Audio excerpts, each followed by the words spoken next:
Election అయిపోయినా చెప్తాను, నేను చెప్పాలి వ్యక్తిత్వం మీద. ప్రజలకు అందుబాటులో లేని వాళ్ళు ఈ మాటలు చెప్తారు. తెలంగాణ నుంచి ఐతాబోతుల ఆనందరావుకు టికెట్ రాకూడదని నువ్వు ప్రయత్నం చేసావు, ఇది యథార్థము. టీడీపీ కేడర్ అది చేసి గ్లాస్ కొట్టేసి గెలిపిస్తారు. 5 సంవత్సరాల్లో చెప్పమని మంత్రి గారిని ఒక కెసగా ప్రశ్నలో ఉందా? దళితుల్ని మోసం చేశారు కాబట్టి దళిత విభాగాలు కోటేరాలి. వెల్కమ్ టు ఏబీపీ దేశం. డాక్టర్ బిఆర్ అంబేద్కర్ కోనసీమ జిల్లాలో కీలకమైన నియోజకవర్గం అమలాపురం అసెంబ్లీ నియోజకవర్గం. ఇది జిల్లా హెడ్ క్వార్టర్తో పాటు ఇది కీలకమైన ఎస్సీ రిజర్వ్డ్ కాన్స్టిట్యున్సీ. ఇక్కడ నుంచి ఉమ్మడి కూటమి అభ్యర్థిగా ఐతాబోతుల ఆనందరావు పోటీ చేస్తున్నారు. ఆయన ప్రస్తుతం మనతో ఉన్నారు. ఆయనతో మాట్లాడి ప్రస్తుత పరిస్థితులపై తెలుసుకునే ప్రయత్నం చేద్దాం. సార్ నమస్తే. ఈరోజు నామినేషన్ వేశారు మీరు వేలాది మందితో, ఎలా ఉండబోతుంది? చూసిన మీకే అర్థమై ఉంటుంది. గెలుపు గ్యారంటీ అని ఇప్పటి నుంచి కాదు, సంవత్సరం కాలం ముందు నుంచే అన్ని సర్వేలు అమలాపురం తెలుగుదేశం పార్టీ ఐతాబోతుల ఆనందరావు గెలుపు ఖాయం. ఈ నామినేషన్కి జనం స్వచ్ఛందంగా వచ్చారు. ఎక్కడ ఎలాంటి వెహికల్స్ పెట్టలేదు, ఏమి పెట్టలేదు, వాళ్ళే వచ్చారు. ఎంతమంది వచ్చారు? సుమారు 10,000 మంది వచ్చారు. 10,000 మంది వచ్చి కనిపించి వెళ్ళిపోయారంటే, దీవించి వెళ్ళిపోయారంటే అర్థం చేసుకోవాలి. ఖచ్చితంగా అమలాపురంలో టీడీపీ, జనసేన, బీజేపీ కూటమిదే విజయం. ఇక్కడ మీ మీద ప్రత్యర్థిగా ఉన్నటువంటి వైసీపీ అభ్యర్థి మంత్రి పినిపే విశ్వరూప్ ఈ మధ్యన కీలకమైన వ్యాఖ్యలు చేశారు మీ మీద. ఇక్కడ వ్యక్తిత్వానికి సంబంధించిన పోటీ, పార్టీల మధ్య కాదు, నా క్యారెక్టర్ ఆయన క్యారెక్టర్ చూడనంటూ అది చాలా తీవ్రమైన వ్యాఖ్యలుగా చాలామంది చెప్తున్నారు. దీన్ని ఎలా చూడవచ్చు? దీన్ని 2 విధాలుగా చూడాలా.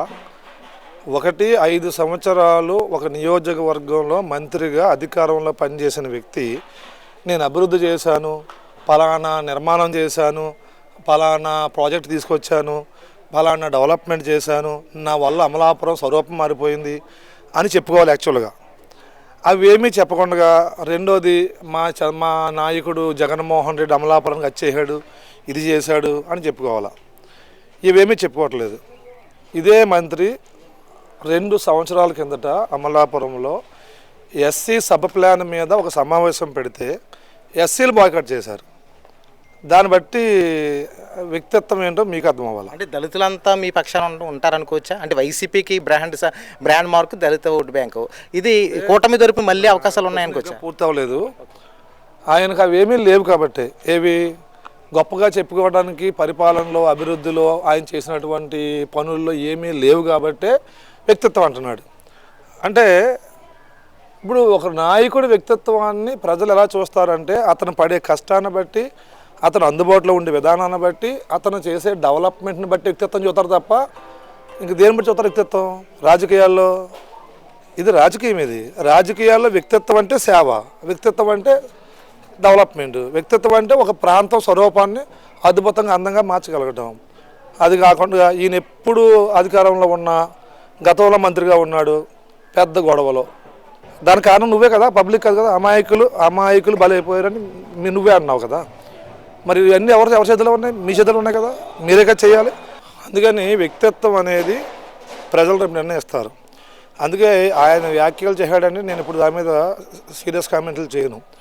ఎలక్షన్ అయిపోయినా చెప్తాను, నేను చెప్పాలి వ్యక్తిత్వం మీద. కానీ డెవలప్మెంట్ చేయని వాడే, ప్రజల్ని అందరి వాడిగా చూసుకోలేని వాడే, ప్రజలకు అందుబాటులో లేని వాళ్ళు ఈ మాటలు చెప్తారు. ఇకపోతే నా వ్యక్తిత్వం అంటావా? అన్ని సర్వేలు అమలాపురంలో ఐతాబోతుల ఆనందరావు గెలుస్తాడని ఎప్పటి నుంచి చెప్తున్నాయి. నా వ్యక్తిత్వం మంచిది కాబట్టి చెప్తున్నాయి కదా. ఐవీఆర్ఎస్ పెడితే 70-80% ఆనందరావు అంటున్నారు. అంటే నా వ్యక్తిత్వం మంచిది కాబట్టే కదా. మరి నా వ్యక్తిత్వం చెడ్డదైతే, నీ వ్యక్తిత్వం మంచిదైతే, నువ్వెందుకు నాకు టికెట్ రాకూడదని ఇంకొకరు రావాలని ప్రయత్నం చేసావు? అది అవాస్తవం. అది అంటే ఆయన ప్రయత్నం చేశారండి ఖచ్చితంగా. ఎలా? వెనకాల నుంచి అది ఎలా అనేది నేను ఆరోపణ చేస్తున్నాను అంతే. తెలంగాణ నుంచి ఐతాబోతుల ఆనందరావుకు టికెట్ రాకూడదని నువ్వు ప్రయత్నం చేసావు, ఇది యథార్థము. మరి నా వ్యక్తిత్వం చెడ్డదైతే భయపడటం ఎందుకు? నీ మంచి వ్యక్తిత్వం అయితే ఆనందరావు రావాలని కోరుకోవాలి కదా.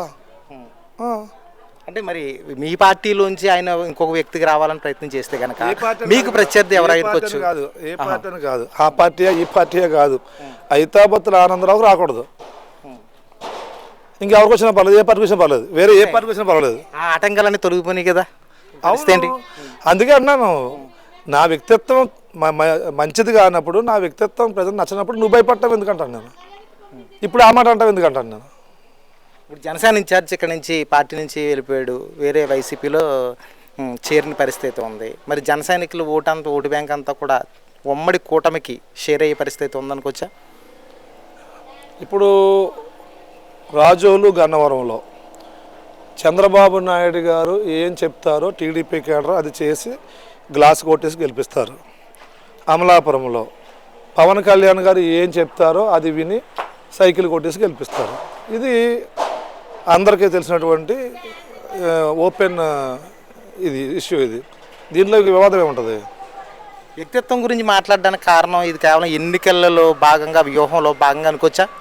అంటే పార్టీల నుంచి కాకుండా వ్యక్తిగతంగా ఓటు బ్యాంకును రాబట్టుకోవడం కోసం అనుకోవచ్చా? అదే కదా, అభివృద్ధి చేయని వాడు, అందరినీ కలుపుగలని వాడు, అడ్మినిస్ట్రేషన్ పక్కాగా చేయలేని వాళ్ళు వ్యక్తిత్వం కోసం మాట్లాడతారు. అభివృద్ధి చేసినట్టు ఏమంటాడు, నేను అభివృద్ధి చేశాను ఇంత. ఇప్పుడు జగన్ ఏమంటున్నాడు, నేను చేశానని భావిస్తే నాకు ఒకటి ఏమంటున్నాడు. మరి నువ్వేమంటున్నావు, వ్యక్తిత్వం అంటున్నావు. అంటే నువ్వేమీ చేయలేదు అక్కడ. ఏమీ చేయటానికి చెప్పుకోవటానికి, ఏమీ చెయ్యక చెప్పుకోవటానికి లేక వ్యక్తిత్వం వస్తుంది మీదకి. వైసీపీకి ప్రధాన ఆయుధం దళిత ఓటు బ్యాంక్ అంటారు అందరూ. ఇది చాలా మట్టుగా అంటే 90% వైసీపీ బ్యాంక్ అన్న ఆలోచనలు కానీ అనేక వాదనలు కానీ ఉన్నాయి. అయితే ఉమ్మడి కూటమి నుంచి మీరు పోటీ చేస్తున్నారు కదా, దళిత ఓటు బ్యాంకు మీకు వ్యక్తిగతంగా వచ్చే అవకాశాలు ఉన్నాయా? దళితులకు సంబంధించి 27 పథకాలని జగన్మోహన్ రెడ్డి రద్దు చేశాడు. అందులో ఎక్కువ సోషల్ వెల్ఫేర్ డిపార్ట్మెంట్కి చెందినవి. ఆ మంత్రి ఎవరు? ఈ మంత్రి. 27 పథకాలు రద్దు చేసినటువంటి ముఖ్యమంత్రిని కానీ, ఆ రద్దు చేస్తుంటే చూస్తూ కూర్చున్నటువంటి ఆ శాఖ మంత్రిని కానీ దళితులు క్షమిస్తారా? ఓటేస్తారా? దళితుల్ని మోసం చేశారు కాబట్టి దళితులు వాళ్ళకి ఓటేరు. వాళ్ళకి దళితుల్ని పక్కాగా మోసం చేశారు కాబట్టి దళితులు వాళ్ళకి ఓటేయరు. 27 స్కీమ్లు. ఒక ఎస్సీ కార్పొరేషన్ లోన్ ఉందా? 5 సంవత్సరాల్లో ₹1,00,000 లోన్ ఇస్తే ఏదో వ్యాపారం చేసుకున్నారు కదా. 5 సంవత్సరాల్లో చెప్పమని మంత్రి గారిని ఒక ఎస్సీ కార్పొరేషన్ లోన్ ఉందా? ఏముంది? ఏదీ లేదు. కాబట్టి దళితులు వాళ్ళతో నష్టపోయారు. ఈ వైసీపీతో, జగన్తో మోసపోయారు. మోసపోయిన వాడు ఓటు ఎందుకు వేస్తాడు? వాళ్ళకి వెయ్యడు. అప్పుడు ఆల్టర్నేటివ్ ఎవరికి వేస్తారు? మాకు వేస్తారు. ఆనందరావు గతంలో 2014-19 మధ్య పనిచేసినప్పుడు అవినీతికి ఎక్కువ పాల్పడ్డాడు, ఆయన విశ్వసించనక్కర్లేదు అన్న ఆరోపణలు వైసీపీ నాయకులు ఎక్కువగా ప్రచారం చేస్తున్నారు. దీన్ని ఎలా తిప్పికొడతారు? అదే అంటున్నాను నేను. ఏంటంటున్నానంటే, అమలాపురంలో అవినీతి చేయటానికి ఆస్కారం ఉంటే ఇప్పుడు ఈ మంత్రి చాలా చేసి ఉండవు కదా.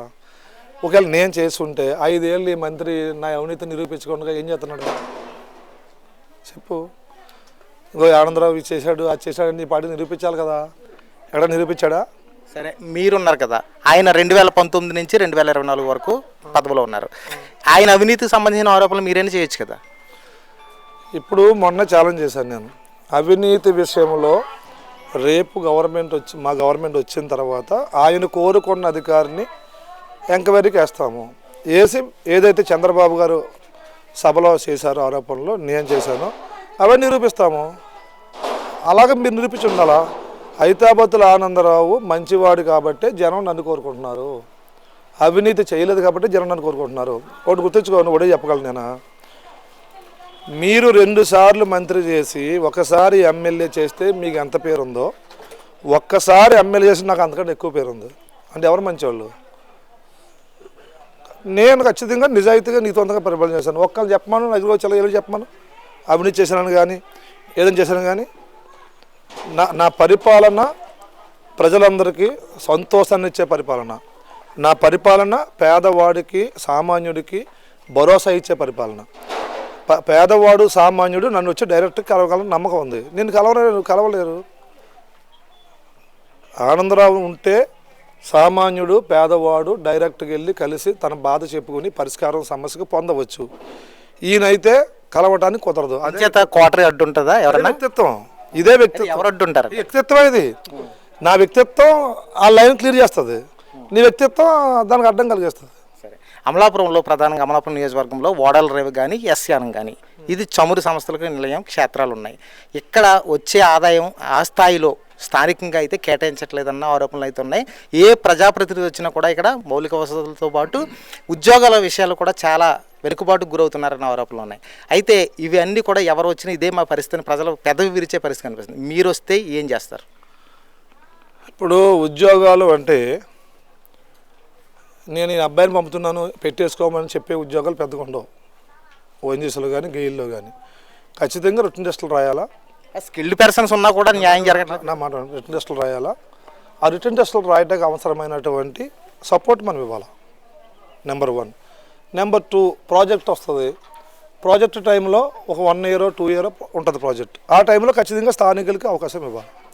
ఆ ఎక్స్పీరియన్స్తో మళ్ళీ బయటకు వెళ్ళి పనిచేసుకుంటారు. దానికి సపోర్ట్ చేయాలి మనం. అలాగే ఆయిల్ కంపెనీలని డెవలప్మెంట్గా వాడటంలో వీళ్ళు ఎవరో నాకు సరిపోరు. వై జంక్షన్ కాడ గోడ ఉంది, 3 కోట్లు ఎవరు తెచ్చారు? ఎవరి నుంచి? ఓఎన్జీసీ కాకినాడ సెట్ని తెచ్చాను, నేను తెచ్చాను. ఈ నల్లొందల 200 గోడ ఉంది, ఎవరు తెచ్చారు? 10 కోట్లు నేను తెచ్చాను. ఒక సంవత్సరం అల్లవరం మండలంలో 21 గ్రామానికి 5 లక్షలు చెప్పిన రాజమండ్రి ఓఎన్జీసీ నుంచి నేను నిధులు ఇప్పించాను పంచాయతీలకి. ఎవరు ఇప్పించారు? అవి ఎవరిని 5 ఏళ్ళు ఉన్నాయా? ఎస్ఏఎన్లో 3 కోట్లున్న సిఎస్ఆర్ని 6 కోట్లకి నేను పెంచితే దాన్నే మీరు వాడుకున్న తప్ప 1 కోటి పెంచారా? ఈ ప్రభుత్వంలో ఓహెచ్ఆర్ ట్యాంకులు విపరీతంగా కట్టారు, పెద్ద పెద్ద రోడ్లు వేసామని చెప్తున్నారు వాళ్ళు. పెద్ద పెద్ద రోడ్లు అంటే అబద్ధాలు. కానీ ఓహెచ్ఆర్ ట్యాంకుల్ని 4-5 ఆ డబ్బుతో కట్టారు. ఏ డబ్బుతోటి? ఆ ఎస్ఏనానికి మానేసి ఇప్పుడు 6 కోట్లలో 3 కోట్లు ఎస్ఏనం పెట్టాలా, 3 కోట్లు బయట పెట్టాలా. ఎస్ఏనం 0 చూపించారు, మిగిలినంతా పెట్టారు. దాని తప్పులేదు, అవసరమైనా పెట్టవచ్చు. అసలు గవర్నమెంట్ నుంచి మీరు ఏం తెచ్చారు? ఏం తేలేదు. ఇది ఏమైనా పెంచారా? ఏది 3 కోట్లని 6 కోట్లని 10 కోట్లు చేయాలి కదా, మీరు చేశారా? ఎందుకు చేయలేకపోరు మీరు? అంటే వ్యక్తిత్వాలు అనేదా? అదే మేమైతే ఈ పాటికి 8 కోట్లు 10 కోట్లు చేసి ఉండేవాళ్ళం. దాన్ని మేము ఒకసారి ఎంక్వైరీ చేసుకోండి. మీరు బోతాత పట్టుకుని వెళ్ళండి. ఈ 5 సంవత్సరాల్లో కాకినాడ ఓఎన్జీసీ నుంచి కానీ, రాజమండ్రి ఓఎన్జీసీ నుంచి కానీ, గెయిల్ నుంచి కానీ 1 రూపాయి ఈ నియోజకవర్గానికి ఈ గవర్నమెంట్ తెచ్చిందా? 2014-19లో ఈ 3 సంవత్సరాల నుంచి ఎన్ని రూపాయలు మేము తెచ్చాము? ఓపెన్గా డిబేట్ చేద్దాం రండి. సరే, ఈరోజు మీరు నామినేషన్ వేసినప్పుడు మీ రాజకీయ గురువు గారు అయినటువంటి చినరాజప్ప వచ్చారు. చాలా మీ మధ్య గ్యాప్ ఉంది. ఈ మధ్యన అది ఫుల్ఫిల్ చేయడానికి వచ్చారనుకోవచ్చా? అంటే మీ గెలుపు కోసం ఆయన సహకారం అందించేందుకే వచ్చారనుకోవచ్చా? ఆయన మా పార్టీలో పాలిట్ బ్యూరో సభ్యులు, నాకు రాజకీయ గురువు. ఆహ్వానించాను, గురువుగారు కావాలని ఆయన వచ్చి దీవించి వెళ్ళారు. ఇందులో రాజకీయం ఏముంటుంది? ఇందులో భేదాలు ఏముంటాయి? చాలా కాలం గ్యాప్ వచ్చింది కదా. ఇద్దరు గ్యాప్ ఎందుకు వచ్చింది? అనేక సార్లు మేము ఫోటోల్లో కలిసి కనపడ్డాం కదా. గ్యాప్ ఏమీ లేదు. ఆయన పెద్దాపురం ఉండటం వల్ల, నేను అమలాపురం ఉండటం వల్ల దూరం 50 కిలోమీటర్లు ఉంది, కానీ మా మధ్య ఏం చెప్పలేదు. ఆయన నుంచి, ఆయన సోదరుడి నుంచి మీకు పూర్తి సహకారం ఉంటుంది, మీ గెలుపులో కీలక పాత్ర వహిస్తారు అని అనుకోవచ్చా? ఖచ్చితంగా తెలుగుదేశం పార్టీలో ఉండే అందరూ నా గెలుపుకి సహకరిస్తారు. ఇవాళ కదా నామినేషన్ వేస్తారు, ఇంకెన్ని రోజులు ఉంది? ఇంకా 24 రోజులు 25 రోజులు ఉంది. ఇంకా ఈ అన్ని రోజుల్లో అందరూ వస్తారు, అందరూ వచ్చి పార్టీకి పనిచేస్తారు. ఎలాంటి సందేహం లేదు. నేను పూర్తి నమ్మకంతో ఉన్నాను. ఉమ్మడి కూటమి అభ్యర్థిగా చివరిగా అడుగుతున్నాను, ఎన్ని ఓట్ల మెజార్టీతో మీరు నగ్గబోతున్నారు? నేను గెలుస్తున్నాను భారీ మెజారిటీ. రాజకీయ వ్యూహంగా అన్నీ నేను చెప్పాను. నేను గెలుస్తున్నాను భారీ మెజారిటీ. భారీ అంటే భారీ అంతే. నేను గెలుస్తున్నాను భారీ మెజారిటీ. గెలుపు అయితే ఖాయమంటారు? గెలుస్తున్నాను భారీ మెజారిటీ అంతే. Thank you, all the best అండి. ఇది పరిస్థితి. ఏదేమైనప్పటికీ అమలాపురం కీలకం నియోజకవర్గం కాగా ఈ నియోజకవర్గం నుంచి భారీ మెజారిటీతో నేను గెలవబోతున్నానని ఉమ్మడి కూటమి అభ్యర్థి అయినటువంటి ఐతాబత్తుల ఆనందరావు చెప్తున్నారు. ఇది పరిస్థితి. ఏబీపీ దేశం నుంచి సుధీర్.